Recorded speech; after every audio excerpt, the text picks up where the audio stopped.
दीक्षा अपने कमरे में गुमसुम से बैठी थी। चारों तरफ अंधेरा था, वैसा ही अंधेरा उसकी जिंदगी में भी हो गया था। कोई कसूर न होते हुए भी वह सबकी नज़रों में कसूरवार हो गई थी। उसके कानों में अपनी मम्मी के कहे शब्द गूंज रहे थे जिसने उसे अंदर तक तोड़ दिया था। उसे ची आवाज में बात तक नहीं करने वाली उसकी मम्मी ने आज उस पर हाथ उठा दिया था। वह भी उसे गलत समझ रही थी। दीक्षा पूरी तरह हताश हो गई थी, लेकिन फिर भी कुछ सोचकर उसने अपने आंसू साफ किए और उठ खड़ी हुई। वह इस तरह हिम्मत नहीं हार सकती। वह बताएगी अपनी मम्मी को जो कुछ भी हुआ उसमें उसकी कोई गलती नहीं थी। कमरे से बाहर निकलकर किचन में आ गई अंजना जी खाना बना रही थी। उसे देखकर उसने चेहरा फेर दीक्षा के चेहरे पर दर्द लकाया। एक बार मेरी बात तो सुन लो प्लीज, आप जैसा सोच रही है वैसा बिल्कुल नहीं है।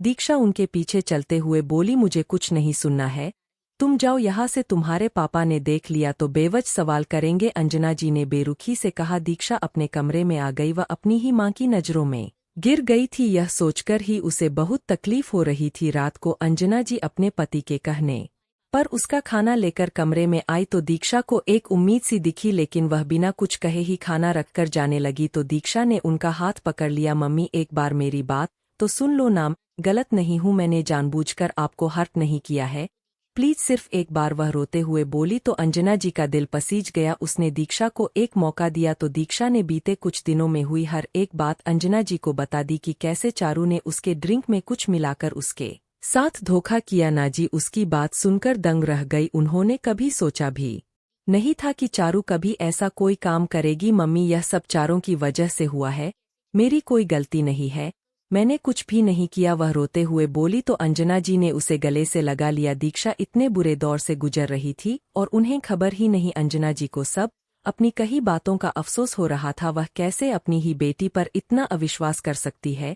बस अब रोना बंद करो, अंजना जी ने उसके आंसू साफ करते हुए कहा। मम्मी आप मुझसे नाराज तो नहीं हो ना? दीक्षा ने उम्मीद से पूछा। किसने कहा कि मैं नाराज नहीं हूँ, तुमने इतनी बड़ी बात मुझे बतानी जरूरी नहीं समझी क्यों? दीक्षा में डर गई थी मम्मी, और फिर पापा की तबीयत में बताने की हिम्मत ही नहीं कर पाई। वो फिर से रोते हुए बोली। अंजना जी ने किसी तरह उसे चुप करवा कर थोड़ा सा खाना खिलाया और फिर अपने कमरे में आ गई। दीक्षा के पापा सो चुके, लेकिन अंजना जी की आंखों में नींद नहीं थी। वह सिर्फ दीक्षा के बारे में सोच रही थी। दीक्षा का बिना शादी के मां बनना कितनी बड़ी बदनामी का सबब है, यह सोचकर ही अंजना जी का कलेजा मुंह को आ रहा था। गलती चाहे किसी की भी हो, लेकिन जिंदगी दीक्षा की खराब हो रही है, लेकिन वह अपने बेटे की जिंदगी खराब नहीं होने देंगी। उसे जल्द से जल्द कोई फैसला लेना होगा। सर मैंने ब्लड सैंपल मंगवा लिया है, अब क्या करना है?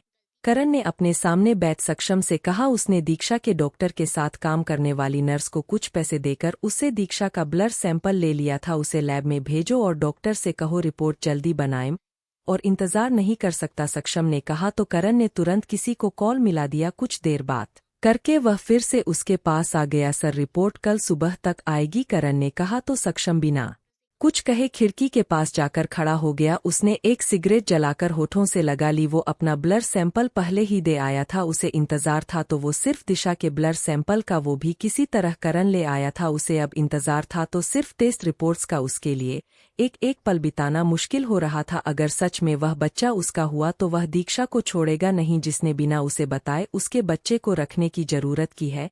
कहाँ जा रही हो तुम? दीक्षा को तैयार होता देखकर अंजना जी ने सवाल किया। ऑफिस जा रही हूँ मम्मी, आज बहुत काम है।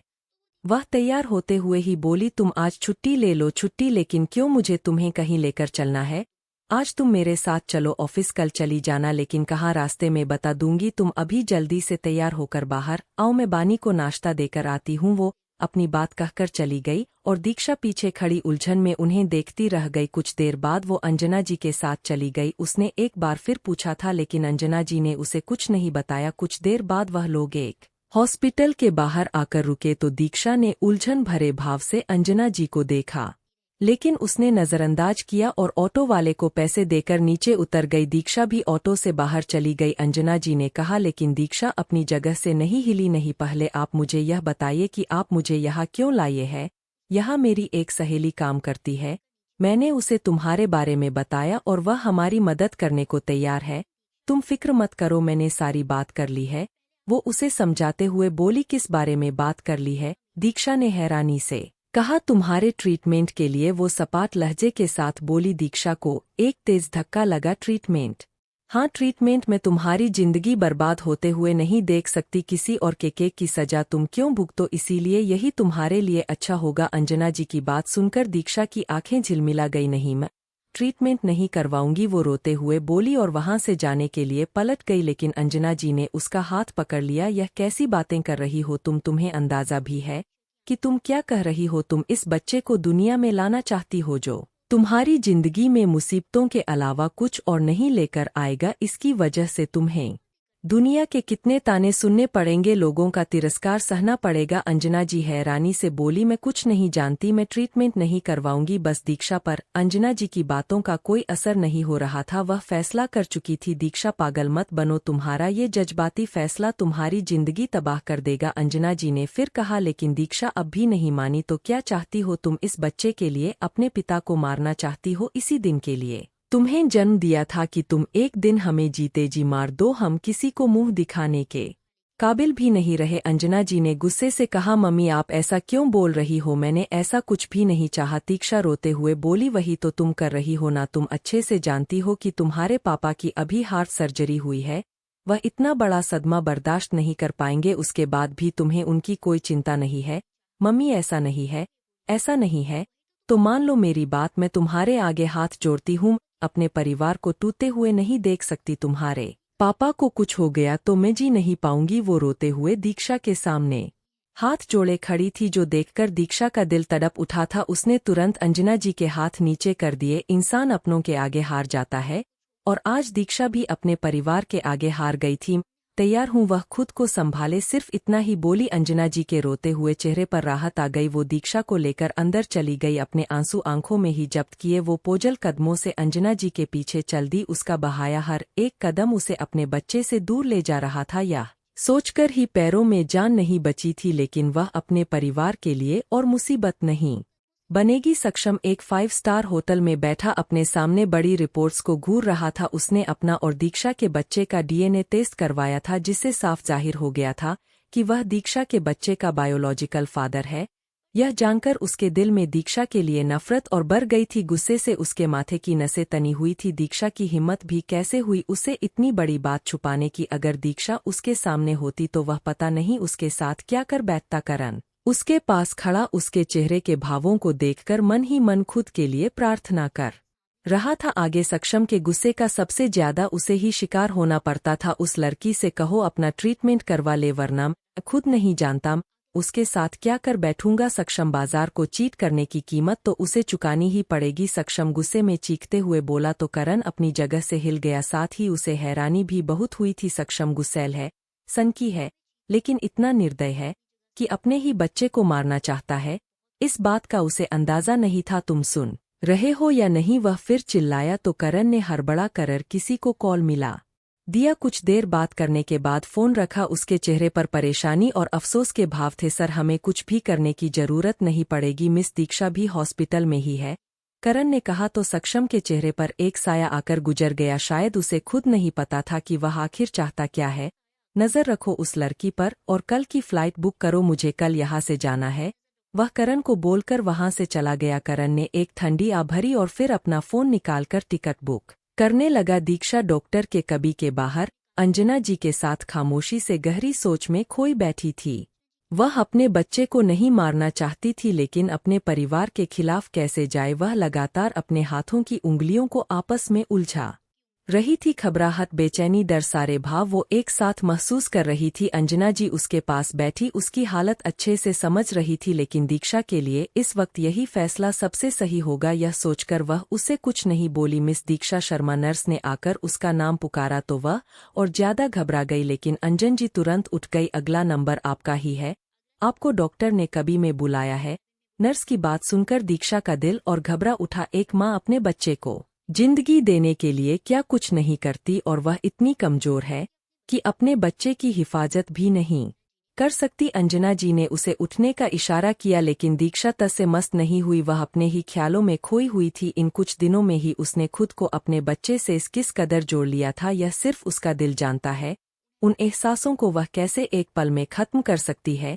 दीक्षा उठो, अंजना जी ने उसके कंधे पर हाथ रखकर कहा। नहीं, मैं अपने बच्चे को नहीं मारू कभी भी नहीं। दीक्षा उठकर मजबूत लहजे में बोली, दीक्षा तुम गलती कर रही हो, इससे तुम्हें कुछ हासिल नहीं होगा। अंजना जी सख्ती से बोली, कुछ नहीं सुनना चाहती, मुझे पता है मेरे इस फैसले से आप बहुत हर्ट हुई है, लेकिन मैं अपने बच्चे के साथ ऐसा नहीं कर सकती और ना ही और मेरा बच्चा आपके लिए जिल्लत और बदनामी का कारण बनेगा, क्योंकि अपने बच्चे को लेकर आपसे बहुत दूर चली जाऊंगी। मेरी वजह से आपको कभी कोई परेशानी नहीं होगी। दीक्षा रोती हुई बोली। अंजना जी उसकी बातें सुनकर बेयकीनी से उसे देख रही थी। दीक्षा अपनी बात कहकर भागते हुए वहां से चली गई। अंजना जी धम से कुर्सी पर बैठ गई। वहीं पास में खड़े एक आदमी ने उनकी बातें सुन करण को फोन मिला दिया। शाम ढल चुकी थी, अंधेरा होने को आया था। एक सुनसान लगभग खाली सी सड़क पर जहां गाड़ियों की आवाजाही बहुत कम थी, वहां दीक्षा सड़क किनारे लगी एक बेंच पर बैठी थी, बिल्कुल गुमसुम खामोश, अपना सर झुकाए गहरी सोच में डूबी हुई। समझ नहीं आ रहा था कि वह क्या करें, कहाँ जाए। सबने उसका साथ छोड़ दिया था, कुछ नहीं था अब उसके पास। वह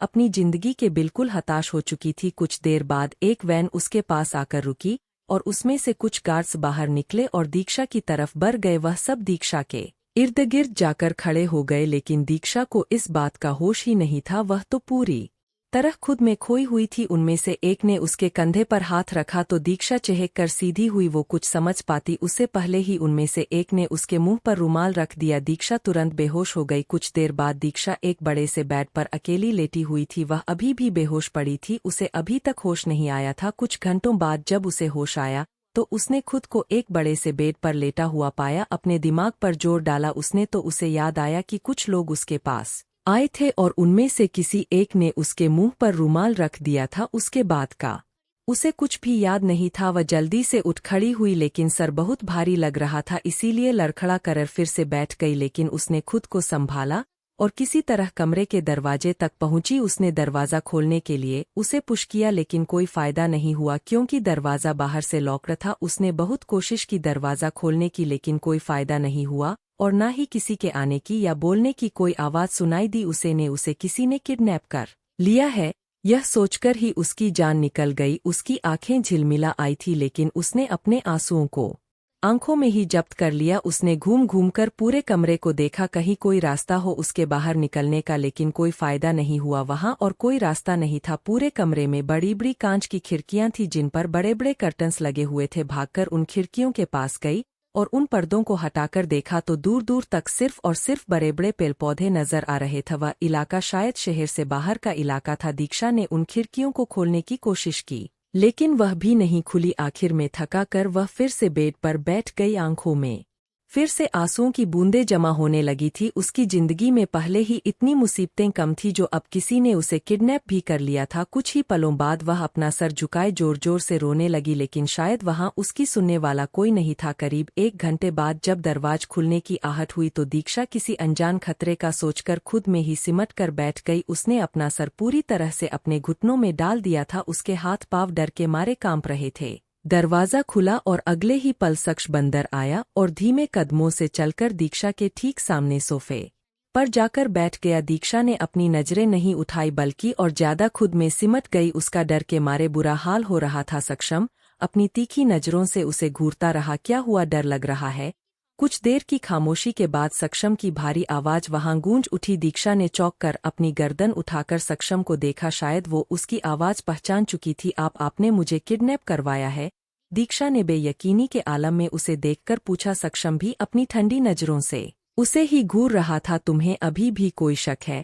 सक्षम ने सपाट लहजे में जवाब दिया, जबकि उसका जवाब सुनकर दक्षा हैरान और गुस्से के मिले जुले भाव से उसे घूर रही थी। वह जल्दी से बेड से उतर गई और उसके पास आकर खड़ी हो गई। आपकी हिम्मत भी कैसे हुई मुझे किडनैप करवाने की? आप खुद को समझते क्या है आखिर, और कितना नीचे गिरेंगे आप? दीक्षा ने गुस्से में चीखते हुए कहा। आवाज नीची रखो वरना तुम्हारी एक गलती तुम पर बहुत भारी पड़ सकती है।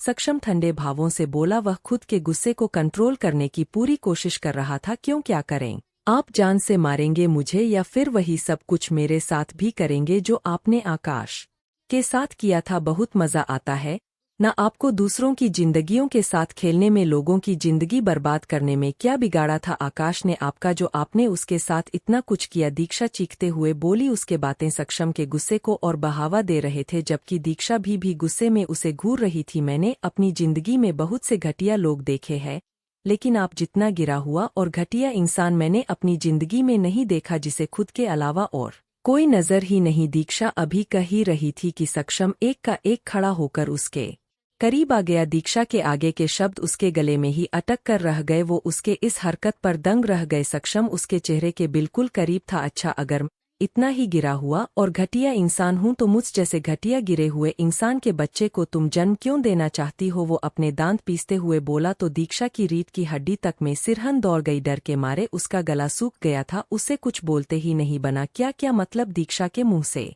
बमुश्किल यह शब्द निकले। दक्षम उसके चेहरे के उठते हुए रंग को देखकर हल्का सा मुस्कुराया। मतलब यह कि तुम्हें अपना ट्रीटमेंट करवाना होगा, तुम्हें यहाँ लाने का मकसद भी यही है।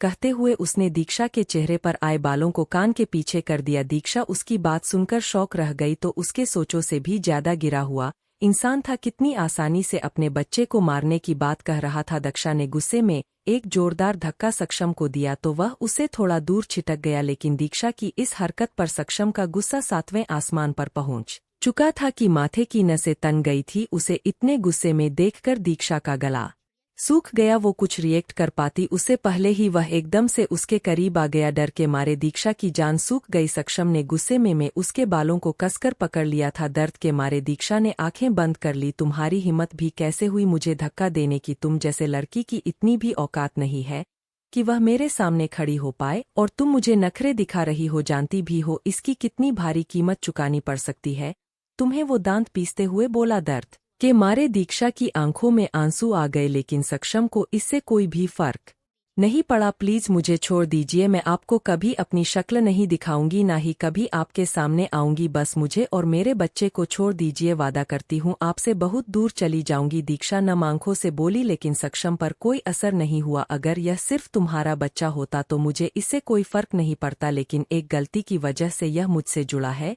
और मैं अपनी गलतियों को जल्द से जल्द सुधारने में बिलीव करता हूँ, इसलिए तुम्हारा ट्रीटमेंट आज होगा, इनफैक्ट अभी इसी वक्त होगा। इतना कहकर सक्षम ने उसके बाल छोड़े और उसका हाथ पकड़कर खींचते हुए कमरे से बाहर ले जाने लगा। दीक्षा लगातार चिल्लाती हुए उससे अपना हाथ छुड़ाने की कोशिश कर रही थी, लेकिन इस सब का कोई फायदा नहीं हुआ। वहां उसके सुनने वाला कोई नहीं था। सक्षम उसे कमरे से बाहर लेकर आया तो उसे हॉल में कुछ डॉक्टर्स खड़े दिखे। उन्हें देखकर ही दीक्षा की जान सूख गई। उसने पूरी ताकत लगाकर सक्षम से अपना हाथ छुड़ाने की कोशिश की, लेकिन कोई फायदा नहीं हुआ। सक्षम की पकड़ बहुत मजबूत थी। दक्षा खुद को बहुत असहाय महसूस कर रही थी। प्लीज लीव मी, मैं कभी आपको अपनी शक्ल नहीं दिखाऊंगी, प्लीज मुझे जाने दीजिए, दीक्षा रोते हुए बोली। लेकिन सक्षम पर इसका कोई भी असर नहीं हो रहा था, बल्कि उसे दीक्षा के रोने से और ज्यादा इरिटेशन हो रही थी। चुप, बिल्कुल चुप, अब एक भी आवाज नहीं आनी चाहिए तुम्हारे मुंह से, वरना मुझे खुद नहीं पता मैं तुम्हारे साथ क्या कर बैठूंगा। सक्षम ने होठों पर उंगली रखकर उसे आंखें दिखाई तो वह चुप हो गई, लेकिन उसके सुबक नहीं की आवाज पूरे हॉल में गूंज रही थी। डॉक्टर्स भी हैरान परेशान से एक दूसरे को देख रहे थी, लेकिन दीक्षा के ट्रीटमेंट का उन्हें एक अच्छा खासा अमाउंट मिलने वाला था। लेकिन कुछ दूर खड़े करण को दीक्षा के लिए बहुत बुरा लग रहा था, पर सक्षम के खिलाफ जाना उसके लिए बिल्कुल नामुमकिन था। दीक्षा तो शक्ल से ही बहुत इनोसेंट लग रही थी, हालांकि यह बात अलग थी कि सक्षम अपने गुस्से के आगे यह देख नहीं पा रहा था। खड़े क्या हो तुम लोग, लेकर जाओ इसे, मुझे जल्द से जल्द इस मुसीबत से छुटकारा चाहिए। उसने अब डॉक्टर्स की तरफ देखकर गुस्से से कहा तो डॉक्टर्स हड़बड़ा कर तुरंत दीक्षा की ओर बढ़ गए, लेकिन दीक्षा सक्षम के शब्दों को सुनकर स्तब्ध रह गई थी और अगले ही पल उसका शरीर बिल्कुल ढीला पड़ गया। जो महसूस कर सक्षम ने उसकी ओर देखा, लेकिन तब तक बेहोशी के कारण उसकी आंखें बंद हो चुकी थी। सुबह से भूख प्यासी और उस पर इतना मानसिक तनाव उसका शरीर झेल नहीं पाया। वह गिर ही जाती अगर सक्षम ने उसे कंधों से पकड़कर थामा न होता। उसकी तरफ बढ़ते डॉक्टर्स तो अपनी जगह पर ही खड़े रह गए थे। करण और बाकी सभी दीक्षा को बेहोश देखकर परेशान हो गई थी। सक्षम ने हैरानी से दीक्षा को देखा, जिसका सिर फिलहाल उसके सीने पर था, और अगले ही पल वह फिर से गुस्से से भर गया, क्योंकि उसके मुताबिक दीक्षा सिर्फ नाटक कर रही थी। तुम्हारा यह नाटक मेरे सामने नहीं चलेगा, इसलिए बेहतर होगा कि तुम चुपचाप से उठ जाओ। सक्षम ने उसका चेहरा थोड़ा खुद से दूर करके कहा, लेकिन दीक्षा होश में होती तब तो कुछ कहती सक्षम ने एक दो बार और कोशिश की, लेकिन दीक्षा के शरीर में कोई हलचल नहीं हुई। सर, लगता है यह सच में बेहोश हो गई है। आप प्लीज इन्हें रूम में लेकर चलिए, करण ने उसकी बात सुन फिक्र से कहा। सक्षम ने उसकी बात सुनकर खुद को शांत करने के लिए एक पल को अपनी आंखें बंद कर ली और अगले ही पल उसने आंखें खोलकर दीक्षा को देखा, जिसके शरीर में अभी भी कोई हलचल नहीं हो रही थी। उसने तुरंत दीक्षा को गोद में उठाया और कमरे की तरफ बढ़ गया। अंजना जी टेंशन में हॉल में बैठे दीक्षा के आने का इंतजार कर रही थी। उसके दिमाग में दीक्षा की बातें घूम रही थी। उन्हें लगा था कि दीक्षा ने घर छोड़ने वाली बात यूं ही कही होगी, लेकिन अब उन्हें इस बात की गहराई का एहसास हो रहा था। इतनी रात हो गई थी लेकिन दीक्षा अभी तक घर नहीं आई थी। बानी और अपने पति को तो झूठ कह दिया था कि दीक्षा अपने किसी दोस्त के घर रुक गई है आज, लेकिन सच तो सिर्फ उन्हें पता था। अंजना जी का दीक्षा की फिक्र में बुरा हाल हुए जा रहा था। वह मन ही मन दीक्षा के ठीक होने की दुआएं कर रही थी। मेंटल स्ट्रेस और कमजोरी की वजह से बेहोश हो गई है। मैंने इंजेक्शन दे दिया है, दीक्षा को चेक करके डॉक्टर ने बाहर आकर सक्षम से कहा, तो वह बिना कुछ कहे वहां से चला गया। उन्हें होश का तक आ जाएगा। सक्षम के जाने के बाद करण ने डॉक्टर से सवाल किया, सुबह तक होश आ जाएगा डॉक्टर ने कहा। तो करण ने राहत की सांस ली। दक्षा बेहोशी की हालत में बेड पर लेटी हुई थी। करण ने एक नर्स को उसके साथ रहने को कहा था ताकि दीक्षा को कोई परेशानी ना हो। करण ने एक गहरी सांस ली और फिर सक्षम के कमरे की तरफ चल दिया। उसे दीक्षा के लिए खुद बहुत दुख हो रहा था, लेकिन वह जानता था कि सक्षम वही करेगा जो वह करना चाहता है। वो दरवाजे पर आकर खड़ा हुआ तो उसके उम्मीद के मुताबिक सक्षम अपने हाथ में जलती सिगरेट लिए गहरी सोच में डूबा हुआ था। फिलहाल मैं कुछ नहीं सुनना चाहता, गेट आउट। उसने नॉक करने के लिए हाथ उठाया ही था, लेकिन सक्षम ने पहले ही उसे रोक दिया। उसका सर्द रवैया देखकर करण की भी कुछ कहने की हिम्मत नहीं हुई। बोलते पाव लौट गया। अगले दिन जब दीक्षा को होश आया तो उसे सबसे पहला ख्याल अपने बच्चे का आया। वो एक झटके से उठकर बैठ गई। उसका हाथ सहसा ही अपने पेट पर चला गया। सक्षम की बातें याद आई तो उसकी आंखें आंसू से भर गई। क्यों हर कोई उसके बच्चे को मारना चाहता है? डोंट वरी, आपका बच्चा सेफ है। करण अंदर आते हुए हल्का सा मुस्कुराकर बोला। दीक्षा के पास पूरी रात रही नर्स ने जब दीक्षा को होश में आते देखा तो उसने तुरंत करण को इन्फॉर्म कर दिया था। करण भी तुरंत ही दीक्षा की तबीयत पूछने चला आया। कब तक? दीक्षा ने उसे देख पर सवाल किया तो करण का चेहरा फीका पड़ गया। उससे कुछ बोलते ही नहीं बना। अब कैसा फील कर रही है आप? डॉक्टर ने कहा है कि आप काफी कमजोर है, इसीलिए आपको अपनी डाइट पर खास ध्यान देने की जरूरत है। करण ने उसके सवाल को इग्नोर करते हुए कहा, प्लीज मुझे यहाँ से जाने दीजिए, मेरा दम घुट रहा है यहाँ पर। मैं एक और पल यहाँ नहीं रुक सकती। मैं तो आप लोगों को जानती भी नहीं हूँ। मेरा परिवार मेरे लिए परेशान हो रहा होगा। प्लीज मुझे जाने दीजिए प्लीज। दीक्षा फिर से रोने लगी थी। करण उसे रोता देखकर टेंशन में आ गया था। उसे समझ नहीं आ रहा था कि वह दीक्षा को कैसे समझाए। अपनी यह सो कॉल्ड आंसू यहाँ वेस्ट मत करो, तुम्हारे इस इमोशनल ड्रामे का यहाँ कोई फायदा नहीं होगा। सक्षम अंदर आते हुए बोला तो दीक्षा और करण दोनों की नजरें उस पर चली गई। करण तो उसे देखकर तुरंत वहां से चला गया। सक्षम ने अपने कदम दीक्षा की ओर बढ़ा दी, जो देखकर दीक्षा डर के मारे खुद में ही सिमट गई। डरता देख सक्षम के चेहरे पर एवल स्माइल आ गई। वो हाथों को पैट की पॉकेट में डाले उसके बिल्कुल करीब आकर खड़ा हो गया। करण ने तुम्हें बताया नहीं कि तुम्हारे ट्रीटमेंट की सारी प्रिपरेशन हो चुकी है, सिर्फ तुम्हारे होश में आने का इंतजार था और अब वो इंतजार भी खत्म हुआ। सक्षम उस पर हल्का सा झुकते हुए बोला, क्यों कर रहे हैं आप मेरे साथ? यह सब क्या बिगाड़ा है मैंने आपका? दीक्षा ने अपना चेहरा उठाकर उसे देखकर सवाल किया, तुम नहीं जानती क्या बिगाड़ा है? तुमने मेरा वो पर थोड़ा और झुक गया था। मेरे बच्चे को मारने का आपका कोई हक नहीं है।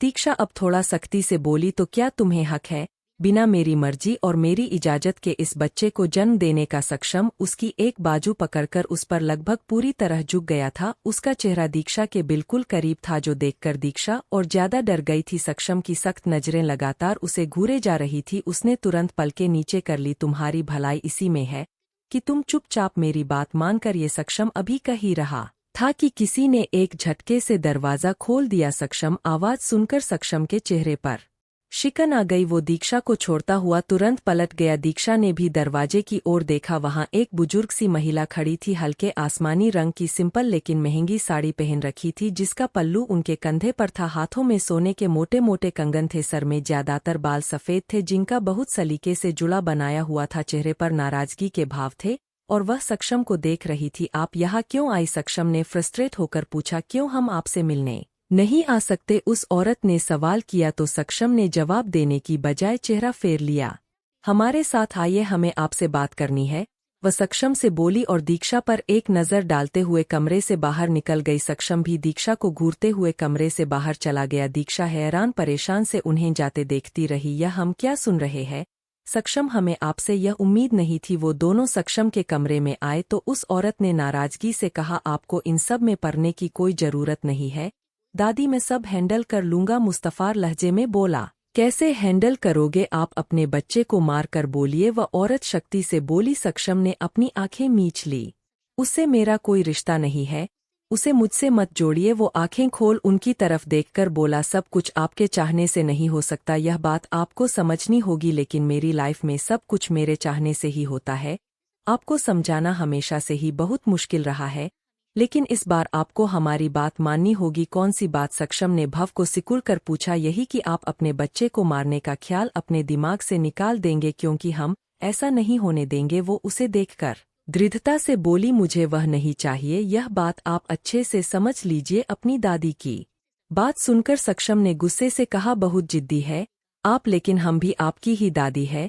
हम आपको यह गुनाह तो किसी कीमत पर नहीं करने देंगे, चाहे उसके लिए हमें कुछ भी क्यों ना करना पड़े। और क्या करेंगी आप? सक्षम ने उनको देख फ्रस्ट्रेशन के साथ पूछा, अगर आपने अपने बच्चे को नुकसान पहुंचाने की कोशिश की तो हम आपसे अपने सारे रिश्ते तोड़ देंगे। भूल जाएंगे कि आपका हमसे कोई रिश्ता भी है। वो कठोरता से बोले तो सक्षम बेयकीनी और हैरानी के भावों से अपने दादी को देख रहा था। दादी, आप उसके लिए मुझे छोड़ने की बात कर रही है, जो इस दुनिया में है भी नहीं मुझसे ज्यादा प्यारा हो गया। वह आपको आपसे ज्यादा तो हमें कोई भी प्यारा नहीं है। सक्षम, आपके लिए ही तो जी रहे हैं अब तक, वरना तो एक बार ठंडे दिमाग से सोचिए बेटा। उसके नन्हे कदम जब आपके जीवन में आएंगे तो आपके जीवन के साथ कड़वाहट दूर हो जाएगी, आपका परिवार पूरा हो जाएगा। उन्होंने प्यार से समझाने की कोशिश की, मुझे कोई परिवार नहीं चाहिए दादीम, और आप एक दूसरे के लिए काफी है। बस वह नफरत से बोला, ठीक है, फिर जो मन में आए वो करिए। हम कौन होते हैं आपको कुछ कहने वाले? जा रहे हैं वह अपने घर, हमसे मिलने की कोशिश भी मत कीजिएगा। आज से हम आपके लिए मर्दादी। सक्षम गुस्से से चीख पड़ा था। एक ही तो कमजोरी थी उसकी, और वो थी उसकी दादी। वो उनके बिना रहने के बारे में सोच भी नहीं सकता था। आपसे बहुत प्यार करता हूँ, इसी बात का फायदा उठा रही है ना आप? उन्हें जाता देखकर सक्षम ने कहा तो वह रुक गई। हम बस आपको गलत करने से रोक रहे हैं। वो भी उसकी तरफ पलट कर बोली। सक्षम अब कुछ नहीं बोला। अब हम चलते हैं, किसी को बिना कुछ बताए यहाँ आए थे, सब फिक्र कर रहे होंगे। उम्मीद करते हैं आप एक सही फैसला करेंगे। वो प्यार से सक्षम के गाल पर हाथ रखकर बोली। सक्षम अब भी खामोश ही रहा। उन्होंने एक गहरी सांसी और वहां से जाने के लिए मुड़ गई। और एक और बात, हमें इन सब के बारे में किसने बताया यह जानने की आप बिल्कुल कोशिश नहीं करेंगे, हमारी कसम है आपको। वो कुछ कदम चली और फिर ठहर कर बोली थी, जिस पर सक्षम ने अपनी मुट्ठीना भीज ली। उसकी दादी उसकी रग रग से वाकिफ थी। वह वहां से चली तो गई। सक्षम ने कमरे में मौजूद सारा सामान तहस तहस कर दिया। इन सब में उसने खुद को भी चोट पहुंचा दी थी, लेकिन उसका गुस्सा शांत होने का नाम नहीं ले रहा था। उसने जब अपनी दादी को यहाँ देखा था तो वो तभी समझ गया था कि वो यहाँ क्यों आई है, लेकिन उसे लगा था कि वो उन्हें समझा लेगा। लेकिन उसकी दादी ने उसे रिश्ता तोड़ने की बात कहकर उसे अपनी बात मनवाने पर मजबूर कर दिया। उसकी दादी उसकी सबसे बड़ी कमजोरी थी, वो उन्हें नाराज नहीं कर सकता था, लेकिन वो दीक्षा को भी अपनी जिंदगी में जगह नहीं देगा, कभी भी नहीं। दीक्षा कमरे में बेचैनी के साथ बैठी थी। उसे यहाँ से निकलना था, लेकिन इतने लोगों के बीच से वह निकले कैसे? उस पर अब उसने इतनी भी ताकत नहीं थी कि वह बेड से उठकर कमरे से बाहर तक भी जा पाए। उसका शरीर बहुत कमजोर हो गया था। दरवाजा खुलने की आवाज आई तो उसने उस तरफ देखा। करण अंदर आया, उसी के साथ एक नौकर भी था जिसके हाथ में नाश्ते की ट्रे थी। इसे यहाँ रख दो और जाओ, करण ने नौकर से कहा तो वह नाश्ता रखकर तुरंत चला गया। यह पी लीजिए, आपको इसकी जरूरत है। करण ने जूस का ग्लास उठाकर दीक्षा की ओर बहाया, लेकिन उसने लिया नहीं। उसे डर था कि कहीं लोगों ने उसमें कुछ मिला ना दिया हो। फिक्र मत कीजिए, यह सिर्फ एक ऑर्डिनरी सा जूस है, किसी ने इसमें कुछ नहीं मिलाया। वो मुस्कुराकर बोला। वह शायद दीक्षा का डर भाप चुका था। उसने आंखों से ही उसे लेने का इशारा किया तो दीक्षा ने झिझक हुए ग्लास ले लिया। थैंक यू, तीक्षा धीरे से बोली। आप इसे पीजिए और फिर यह नाश्ता भी खा लीजिए। मैं चलता हूँ, करण ने नाश्ते की ट्रे की ओर इशारा करके कहा और फिर चला गया। दक्षा ने मुश्किल से आधा गिलास जूस पीकर उसे रख दिया। अपने बच्चे के फिक्र में उसकी तो भूख प्यास ही मर गई थी। उसे बस किसी तरह यहाँ से निकलना था, लेकिन अगर वह कुछ खाएगी नहीं तो यहाँ से भागने की एनर्जी कैसे मिलेगी। यही सोचकर उसने थोड़ा सा खाना खा लिया। थोड़ी देर बाद वो बेड से उतरी और कमरे से बाहर निकल आई। चारों तरफ एक सरसरी तौर पर देखा, लेकिन उसे कोई दिखा नहीं। उसने राहत की सांस ली और मन मेन गेट की तरफ कदम बढ़ा दिए। वह अभी दरवाजे तक पहुंची ही थी कि किसी ने आकर उसका हाथ पकड़ लिया। दीक्षा चौंक उठी, उसके पाँव डर के मारे वहीं जम गई। To be continued. अगर आपको वीडियो पसंद आए तो लाइक और सब्सक्राइब करना न भूलें। धन्यवाद।